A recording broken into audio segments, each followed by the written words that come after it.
And we are live. Hey guys, happy Wednesday. Let me share this out. Just give me a moment, please. How y'all doing? What's going on? How's your Wednesday going? Just a few days left until Christmas. I'm getting my gifts finalized. Hope it's not hope the holiday season isn't stressing you out. Want to say thank you to Crafty Black Girls, to Black Women Turning Crafts into Coins, and to King's Cash Club for allowing me to share my show with their groups, because they don't have to. So thank you. Yes, all right. And now we're going to go live on Instagram. Da da da da da da. Let's go live on Instagram. Okay. Hey y'all. All right. Hello Instagram. Let me put this here. Who will emerge victorious? Okay. So now, hi Jay Blackbeard, how are you? I see you working it out on the gram, son. Happy Wednesday. Thanks for joining the live broadcast. We are going to get started in about 3 minutes, everybody. At 8:05, I want you to share this out to your networks. Hi, Godmother Kalia. Yeah. Maintaining. Okay, well, hey. As you come in, please let me know where you are joining from so I can greet you properly. Jay Blackbeard, are you still in Massachusetts? Or I know you said you were talking about coming out to Maryland at some point. Godmother Kalia, where are you joining us from? We are getting started in just 2 minutes, but I want to give everybody time to come in and give you a proper greeting, give you some tea, sit you down on the couch, act like I was raised. Hello on Facebook. So me and Facebook have been fighting. I think the people on Facebook are very, very shy. They like to watch, but they don't like to interact with me. At least not these days. We used to get in on it on Facebook, and then I think the time changed, and those who or people are driving home. I don't know. It could be one of many things. Yeah. So we're gonna get started in about a minute and a half. I'm going to introduce myself properly. We have 3 cool stories that 2.5 cool stories that we're talking about tonight. You're still in Boston? Okay. Cool beans. I see all your training videos and stuff like that. I'm not doing all that, but you keep me motivated to go do my little elliptical runner.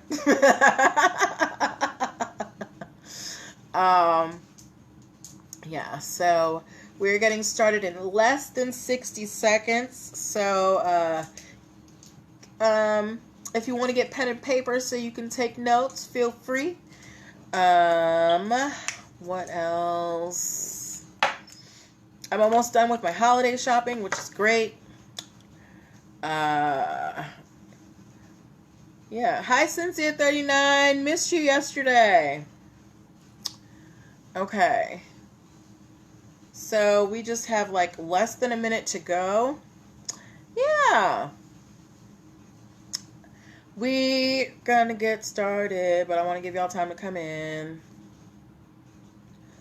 Wow, this 5 minutes, usually the 5 minutes flies by. Oh, shoot. Oh, yeah, okay, I don't have to turn that on. Okay, it's 8:05. Let me turn the recorder on and then we're gonna get started, okay? Welcome, welcome, welcome, everybody. Happy Wednesday. Welcome to NPL Legal Dish. This is my 4 times a week live broadcast where I teach business and legal concepts using pop culture and celebrity news. If this is your first time seeing my face on the video playback or as you're here live, or hearing my voice if you are listening to the podcast after this has aired, I am Natalie Pierre-Louis. Hi, Busy Peach. Natalie Pierre-Louis. I'm host of the show and owner and operator of NPL Consulting LLC, a business formation firm. What that means is I help creatives, entrepreneurs, people who want to have their own businesses. I help them get their business paperwork together. Things like getting your EIN number, registering with the state, having appropriate contracts, brand protection. I help you get that stuff done. If you are wondering why I am qualified to help you get that stuff done, I'm so happy that you asked. I am a licensed attorney. I have been one for 13 years and counting. I have helped multiple businesses get off the ground, both online and offline. I have had many careers in the realms of the law, education, entrepreneurship, hospitality, and administrative support. And most important, I am very passionate about making business and legal education as accessible to everyone as possible. Not everybody has the time, the money, or the desire to go to business school or to law school. But so many of you have amazing business ideas. And if you're going to make it in business, there's just some stuff that you're going to need to know. And that's why I'm here. If you would like to work with me one-on-one, starting in 2020, because I am not taking any more coaching sessions for 2019, you can go to linktr.ee/NPL Consulting Firm and book a free 15-minute consultation to see how we can work together. There you will also find the link to my YouTube channel where you can watch all the back episodes of this show and get the podcast link. If you can't watch the video, you can just listen to the audio, okay? As well, that is where you will find a link to my e-store where you will find my array of digital products. I have ebooks, video trainings, video and ebook bundles, worksheets, lots of cool stuff to help you get your business things in order. So go check out linktr.ee/NPL Consulting Firm to just check out all the cool, nerdy stuff I do. All right, and here's how the show goes. So I pull stories from the news or from some of my favorite blogs. Hi, I'm God's Child, 1983. Stories that I think have lessons that we can learn as business owners, and we talk about them. Again, we talk about them. I don't just talk at you. We talk together. So this is an interactive conversation. I'm going to ask you questions. I'm going to ask your commentary. I want you to chime in. And if you have questions, drop them in the comment box so I can answer them for you to the best of my ability. All right. So we are going to get started very shortly. I'm just going to wait to see some readies in the comments. If you are ready for the stories to start, I need to see some readies in the comments. And while I wait for my readies, how did that go out? I want to remind you guys, it's the holiday season. Make sure that you're taking some time out for yourself. Don't stress yourself out during the holiday season. Okay, be right back. Okay, don't stress yourself out during the holiday season. Make sure that you're resting. I'm still waiting for my readies. If you gotta, light some candles, take a nice hot shower, just take some time out for you. Okay, where are my readies? Where are y'all at? Okay, that's fine. Whatever. We're just going to get started because we need to get on the road. So, first case we are talking about today is the case, it actually is the title case of this broadcast. If you can see, the title of this broadcast says, "Who will emerge victorious?" And there is a reason why I use the word emerge and why the word emerge is capitalized, okay? So there is a law firm in Greenville, South Carolina, named Emergent Law. They're called Emergent Law, but their official name is Perkins Law. They do litigation, intellectual property work, and employment and corporate work. So that's the type of legal work that they do. Here's the problem. No, not yet. Emergent Law, this law firm, they own the trademark to Emergent Law, and they've been using it for quite some time. Here comes the problem. In San Francisco, a law firm popped up that focuses on startups, and they also named themselves Emergent Law. They mostly advise startups on growth and environmental activism. Okay? So, Emergent Law in South Carolina sent a cease and desist order to Emergent Law in San Francisco and asked them to stop using the name Emergent Law. And now, Emergent Law in San Francisco has gone to court to sue for a declaratory judgment. Emergent Law in San Francisco wants the judge to decide whether, these two law firms on opposite sides of the country can coexist.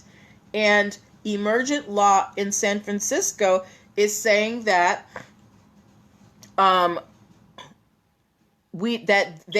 there is no risk of confusion between the two law firms because they serve two different geographic markets and they have two different client bases. Now remember, Emergent Law in South Carolina, this is an East Coast law firm, and they focus on litigation, intellectual property, employment law, and corporate work. So that is what the South Carolina Emergent Law does. The Emergent Law in San Francisco, they advise startups on growth, like kind of along the lines of what I do in guiding you through the startup process.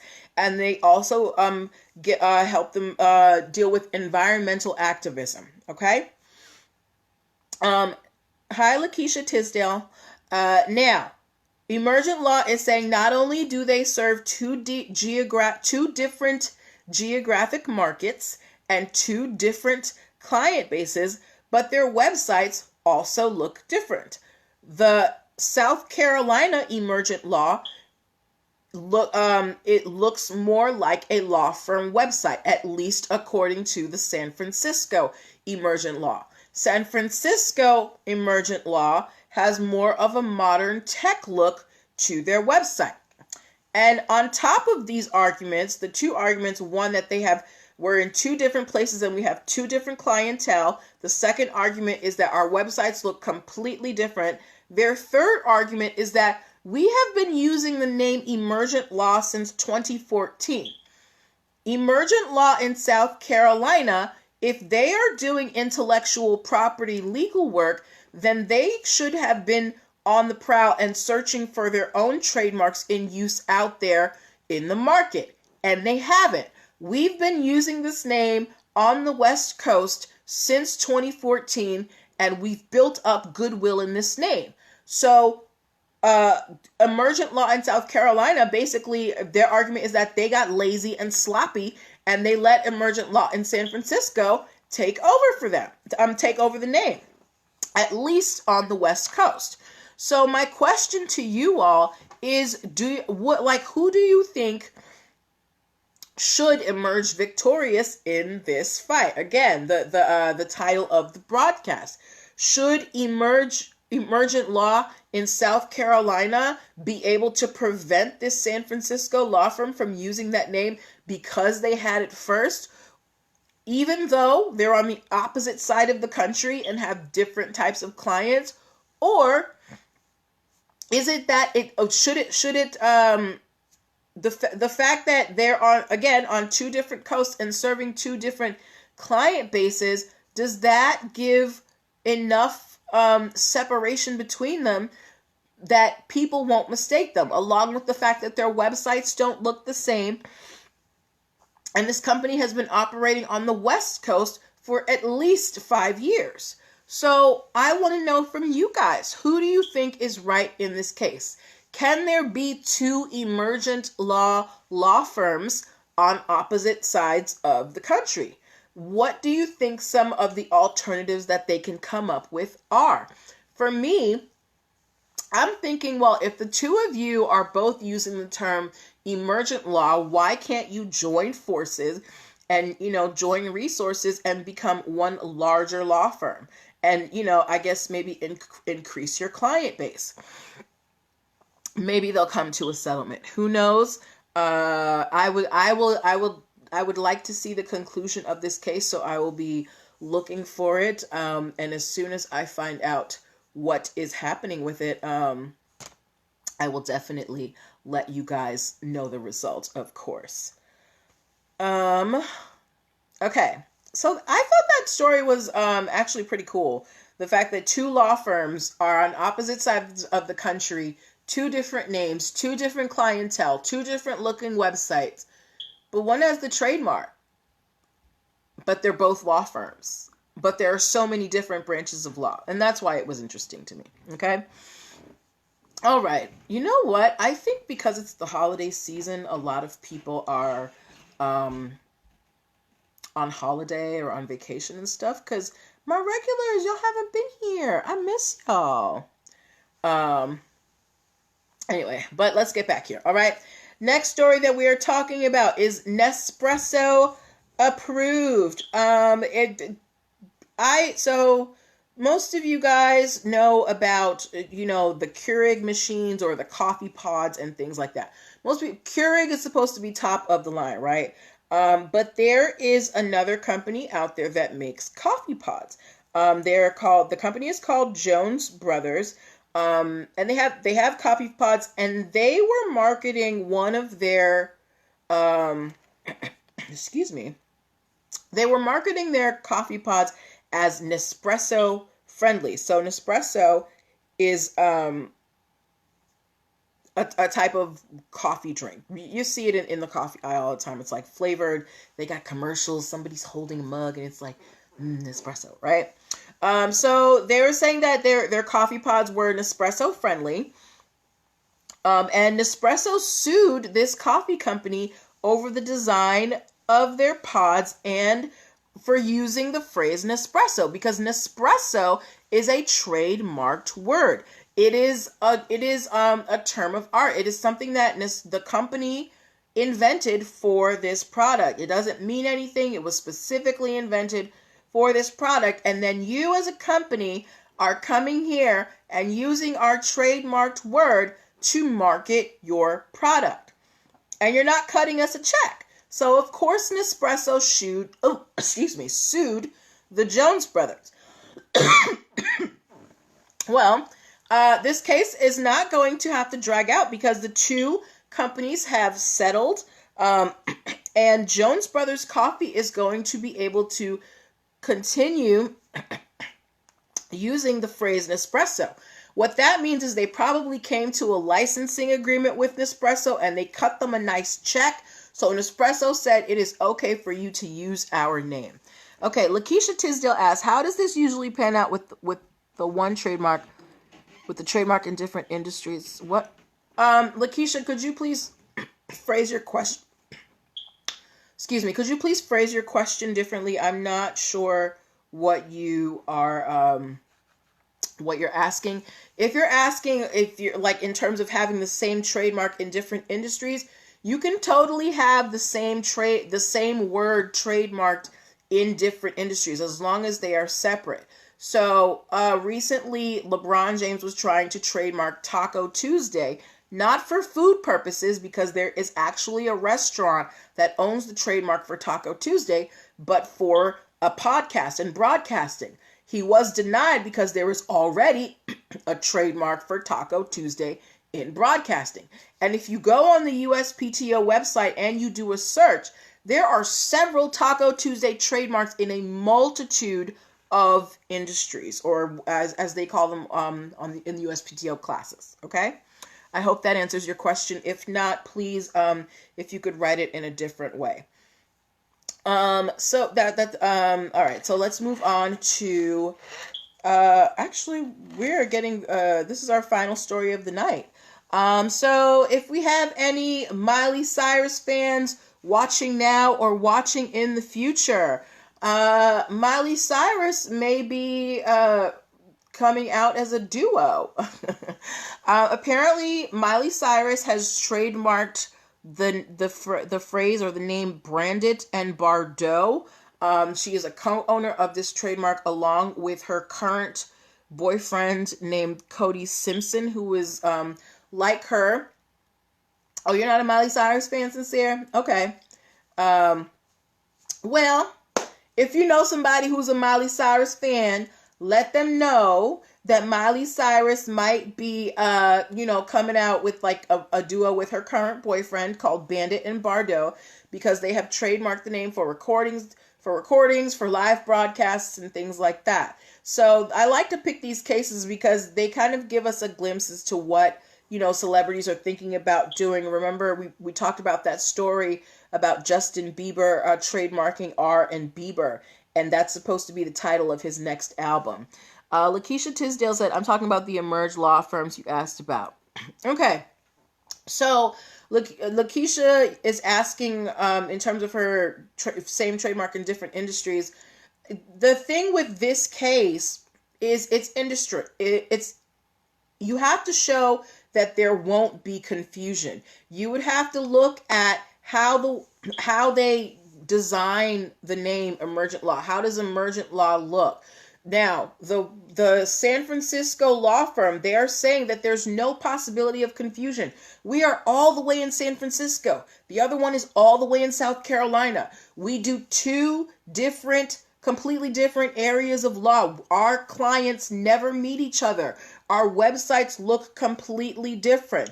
So there's no likelihood of confusion. So we should be able to use the name, right? That's their argument.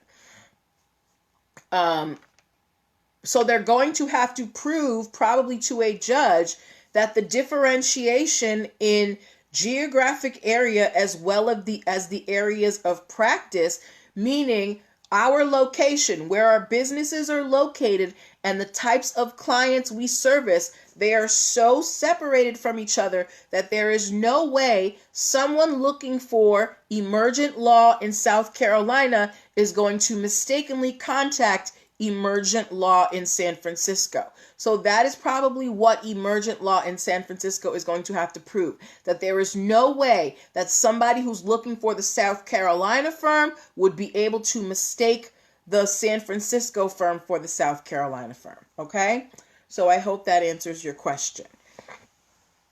Yes. I hope that answers your question. I'm going to wait for you to respond to that. So yeah, those were the cases that we have for tonight.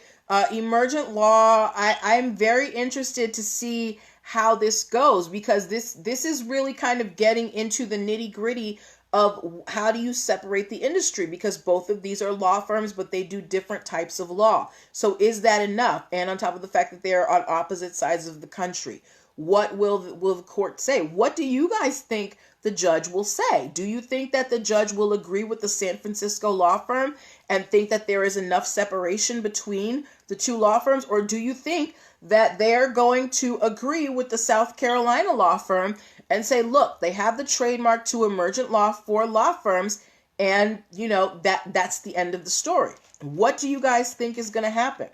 Let me know. Also, our Nespresso approved story. So the next time you go into work, if they have an espresso machine and you see Jones Brothers Coffee, know that Jones Brother and Nespresso, they were at odds with each other. Nespresso was suing Jones Brothers, and now they have come to a resolution and they are working together. Jones Brothers is probably cutting Nespresso a nice little check every time they sell an Nespresso approved coffee pod. All right.